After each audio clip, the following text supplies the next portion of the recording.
नमस्ते बच्चों, मैं मनीषा गोखले आशीष हिंदी क्लासेस में आप सभी का स्वागत है। बच्चों, आज हम पढ़ने जा रहे हैं आपकी पाठ्य पुस्तक स्पर्श से कविता मनुष्यता। तो आइए शुरू करते हैं। मनुष्यता यह कवि मैथिली शरण गुप्त जी द्वारा लिखी गई कविता है। मैथिली शरण गुप्त जी का जन्म झांसी के चिरगांव में हुआ था। गुप्त जी राष्ट्रकवि के नाम से विख्यात हुए। उन्होंने स्वतंत्रता आंदोलन के समय देशभक्ति की कई कविताएं लिखी। साथ ही साथ वे भगवान श्री राम के अनन्य भक्त थे और उन्होंने भगवान राम के जीवन पर अनेक कविताएं लिखी। इस कविता मनुष्यता में मैथिली शरण गुप्त जी हमें किस तरह का जीवन जीना चाहिए और सच्चा मनुष्य क्या होता है, इस बात का संदेश देते हैं।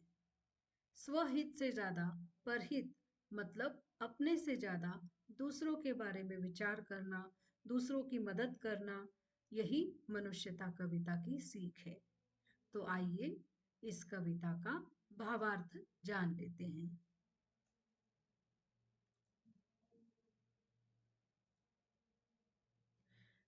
कविता के इस अंश का भावार्थ जानने से पहले इस अंश में आए नए शब्दों के अर्थ जान लेते हैं।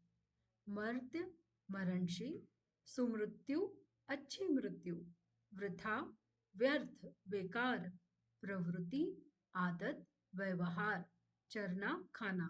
चरना यह शब्द जानवरों के लिए प्रयोग किया जाता है। जानवरों के खाने की प्रक्रिया को चरना कहते हैं। विचार लो कि मरते हो न मृत्यु से डरो कभी। यहाँ गुप्त जी कहते हैं कि एक ना एक दिन हम सभी को मरना है। हमारा शरीर नश्वर है, हम सभी मरणशील हैं, तो फिर मृत्यु से भय या डर किस बात का। मरो परंतु यूं मरो कि याद जो करे सभी। और अगर हम मरते भी हैं तो हमें इस तरह मरना है कि हमारे अच्छे कामों की वजह से लोग हमें मरने के बाद भी याद रखें। हुई न यो सुमृत्यु तो वृथा मरे वृथा जिए। और अगर हमारी अच्छी मृत्यु या सुमृत्यु नहीं होती है, मतलब अगर हम अच्छे कार्य करके नहीं मरते हैं, तो हमारा जीना भी बेकार था और हमारा मरना भी बेकार है। मरा नहीं वही कि जो जिया न आपके लिए। और ऐसे व्यक्ति जो सारा जीवन दूसरों के लिए जीते हैं, दूसरों की मदद करते हैं, वो मरने के बाद भी लोगों के मन में जिंदा रहते हैं और वो कभी मरते नहीं है, वो अमर हो जाते हैं। वही पशु प्रवृत्ति है कि आप ही चरे। और वहीं ऐसे लोग जो केवल अपने बारे में सोचते हैं, अपना ख्याल रखते हैं, वो किसकी तरह होते हैं? पशु के समान होते हैं। जिस तरह जानवर खुद अपना घास खाते रहते हैं, खुद चरते रहते हैं, दूसरों की कुछ मदद नहीं करते हैं, वैसे ही ऐसा मनुष्य जो केवल अपने बारे में सोचता है, जो स्वार्थी होता है, वह पशु के जैसा होता है। वही मनुष्य है कि जो मनुष्य के लिए मरे। और गुप्त जी कहते हैं कि सच्चा मनुष्य वही है जो दूसरे के लिए अपनी जान भी दे सकता है। कविता के इस अंश का भावार्थ जानने से पहले इस अंश में आए नए शब्दों के अर्थ जान लेते हैं। उदार, दयालु, कथा, कहानी, बखानना, प्रशंसा करना, कृतार्थ, धन्य, कीर्ति, प्रसिद्धि, समस्त, सारी, सृष्टि, संसार, अखंड, अभिन्न, आत्मभाव, अपनेपन का भाव, असीम, जिसकी सीमा नहीं। उसी उदार की कथा सरस्वती बखानती। गुप्त जी इन इस अंश में उदार व्यक्ति की विशेषताएं बता रहे हैं। उदार मतलब जो दयालु होता है, जो दूसरे पर दया करता है, दूसरे की मदद करता है। तो ऐसे जो उदार लोग होते हैं, उनकी कहानियां स्वयं सरस्वती, विद्या की देवी सरस्वती सुनाती है। मतलब ऐसे महान लोगों की कहानियां हमें किताबों में पढ़ने को मिलती है। उसी उदार से धरा कृतार्थ भाव मानती। और इस जिस धरती पर ऐसे अच्छे लोग, ऐसे उदार दयालु लोग जन्म लेते हैं, वह धरती भी अपने आप को धन्य मानती है, अपने आप को सम्मानित मानती है कि उस पर ऐसे अच्छे लोगों का जन्म हुआ। उसी उदार की सदा सचिव कीर्ति कूजती। और ऐसे उदार व्यक्ति की हमेशा कीर्ति या प्रशंसा होती रहती है। मरने के बाद भी वह उसका नाम सारे संसार में प्रसिद्ध रहता है। तथा उसी उदार को समस्त सृष्टि पूजती। और ऐसे उदार और अच्छे व्यक्ति को सारा संसार पूजता है, उनकी पूजा करता है, ईश्वर के समान उनकी आराधना करता है।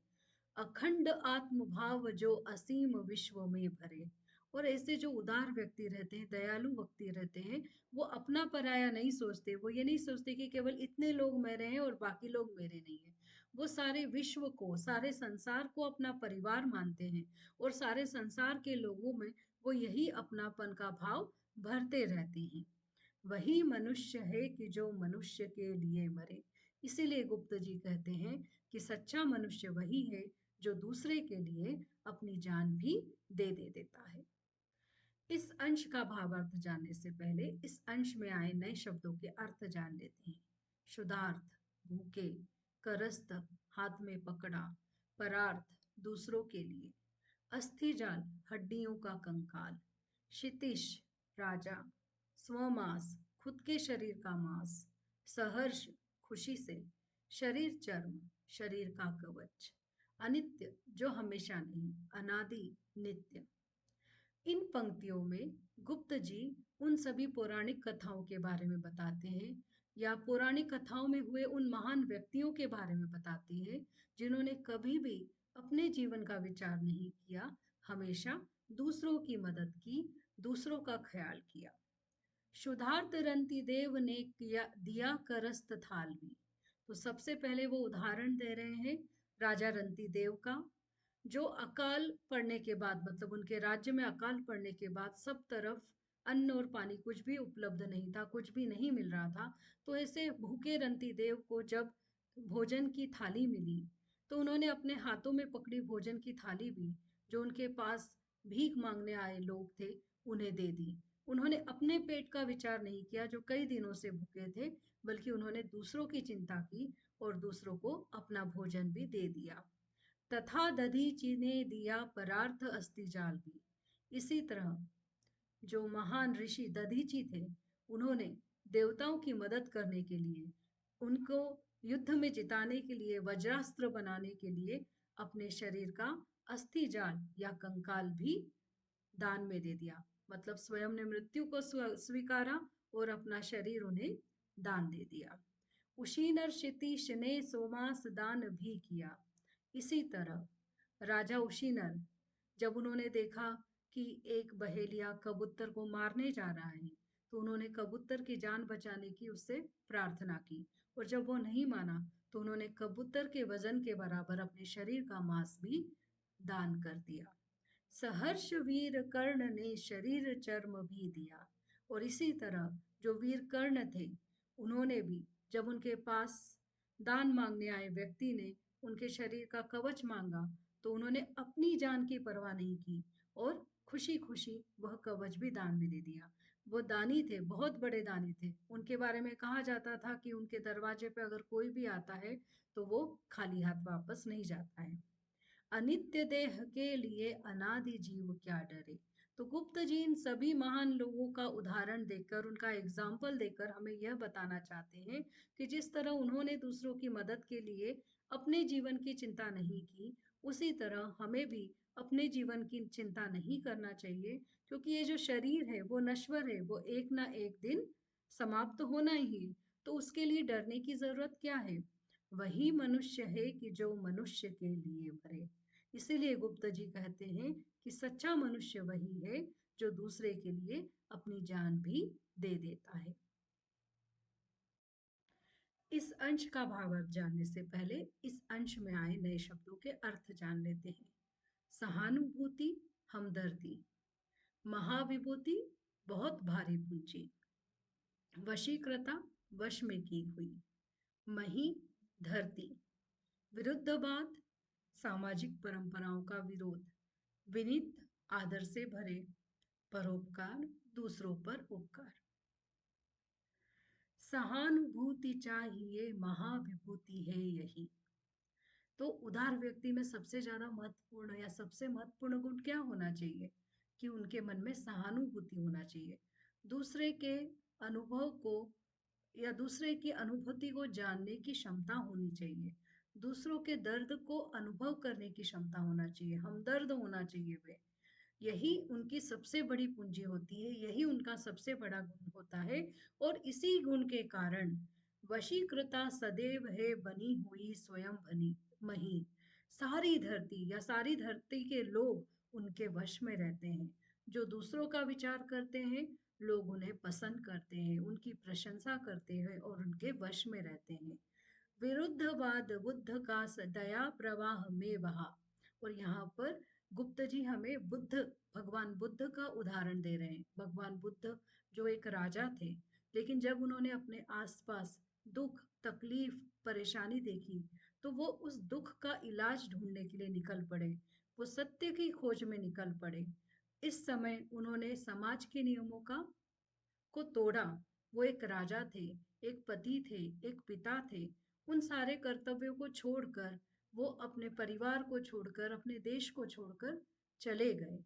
लेकिन इन सारे जो नियमों को उन्होंने तोड़ा, वो किसके लिए तोड़ा?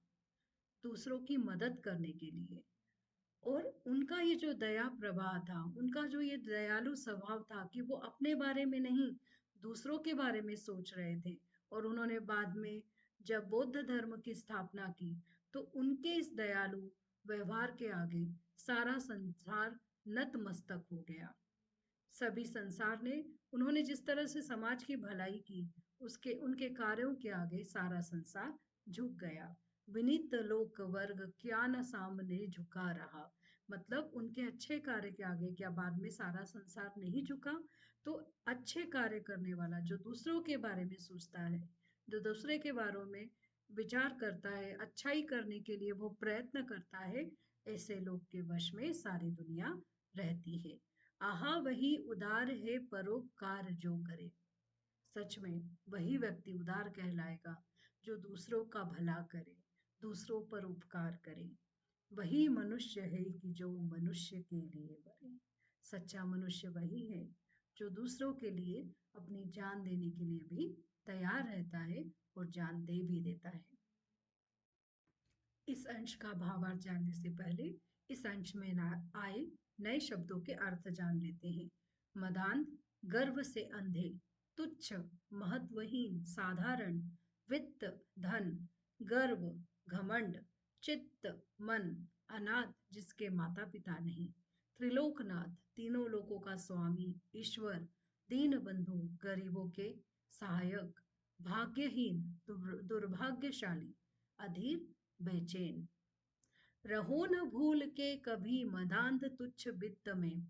तो यहाँ पर गुप्त जी सभी को क्या सलाह दे रहे हैं, क्या कह रहे हैं कि कभी भी अगर तुम्हारे पास थोड़ा सा धन आ गया है, अगर तुम्हारे पास पैसा है, तो इस तुच्छ, बेकार, महत्वहीन, साधारण पैसे के घमंड में तुम कभी भी भूलकर मत रहना। मतलब कभी भी पैसे का घमंड, धन का घमंड मत करना। सनाथ जान आपको करो न गर्व चित्त में। आपके माता पिता हैं, आपका परिवार है, आप सनाथ हैं, यह सोचकर कभी भी अपने मन में किसी भी तरह का घमंड मत करना। अनाथ कौन है यहाँ त्रिलोकनाथ साथ है। क्योंकि इस संसार में कोई भी अनाथ नहीं है, कोई भी ऐसा व्यक्ति नहीं है कि जिसका कोई रक्षक नहीं है। क्यों? क्योंकि सभी के रक्षक कौन है?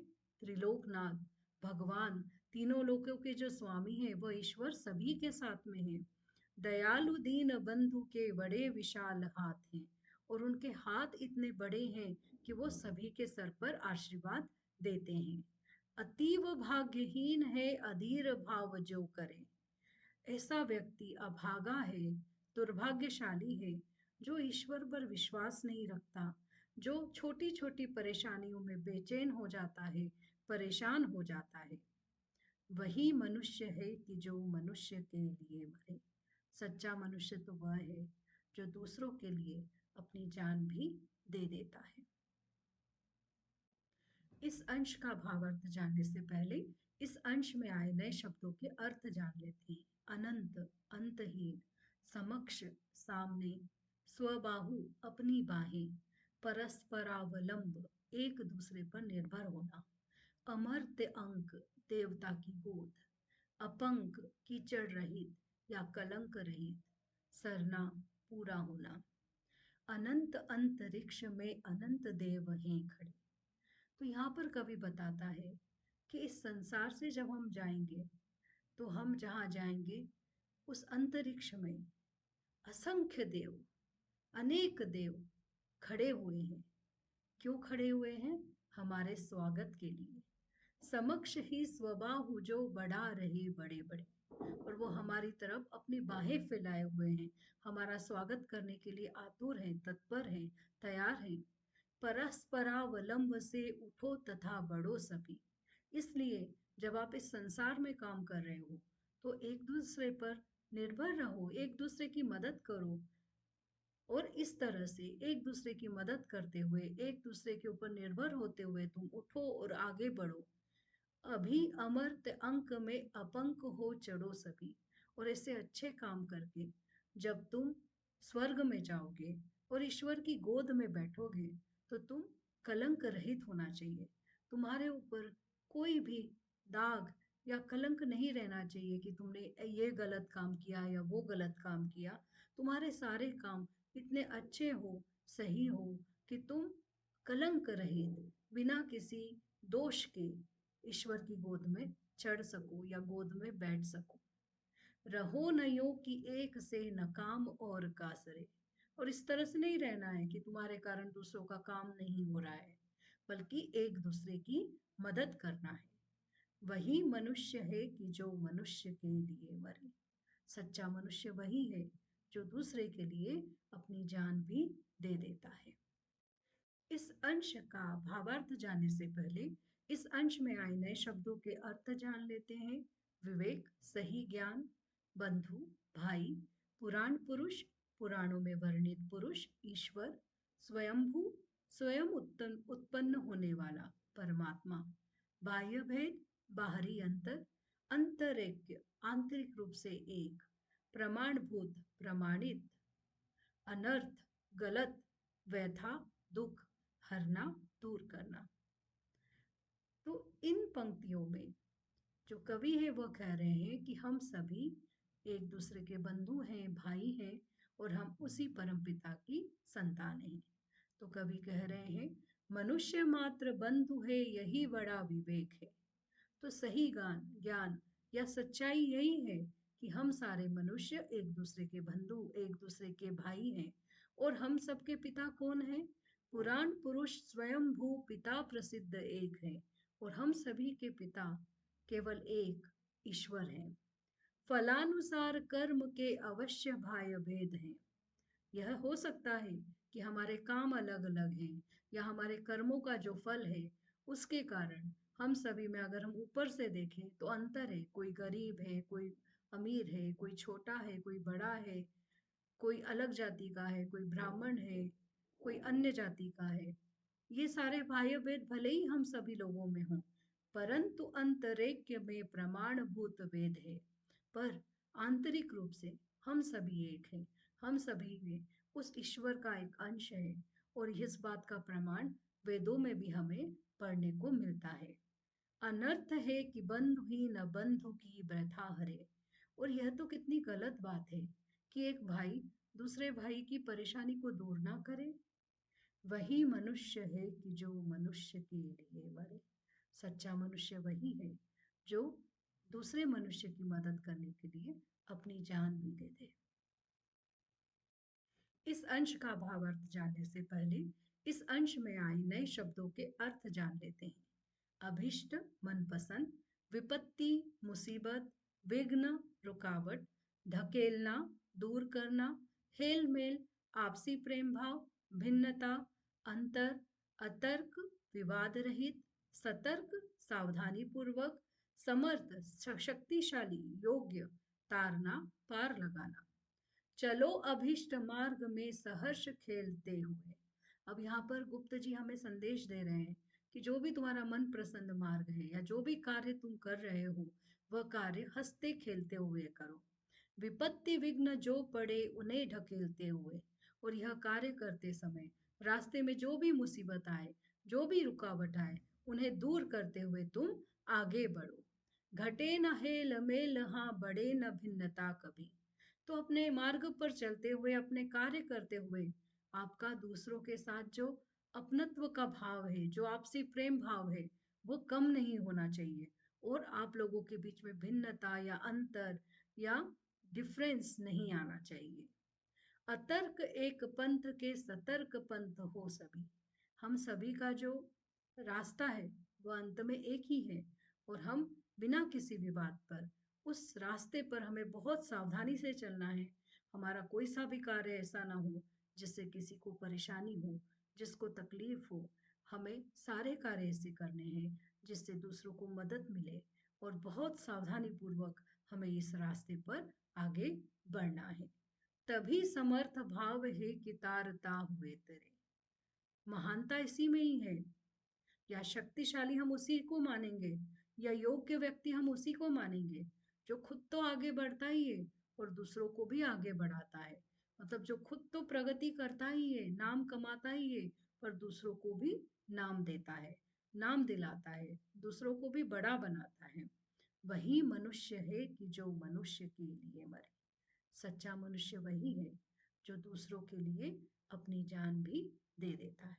तो इस तरह पर इस कविता में गुप्त जी हमें दूसरों की मदद करने के लिए, एक दूसरों के साथ मिलजुल कर रहने की संदेश दे रहे हैं। वो कहते हैं कि हमें किसी भी तरह का गर्व नहीं करना चाहिए। अपने पुराणों से उन्होंने कई लोगों के उदाहरण दिए हैं।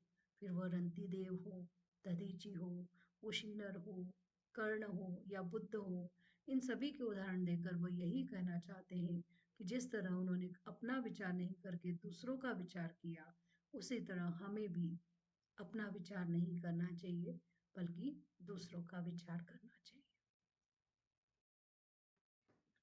बच्चों, आपको यह वीडियो कैसा लगा? कमेंट्स में ज़रूर लिखिए। मेरे वीडियो देखते रहिए और सीखते रहिए। जल्द ही मैं अगला वीडियो लेकर आऊँगी। तब तक के लिए धन्यवाद।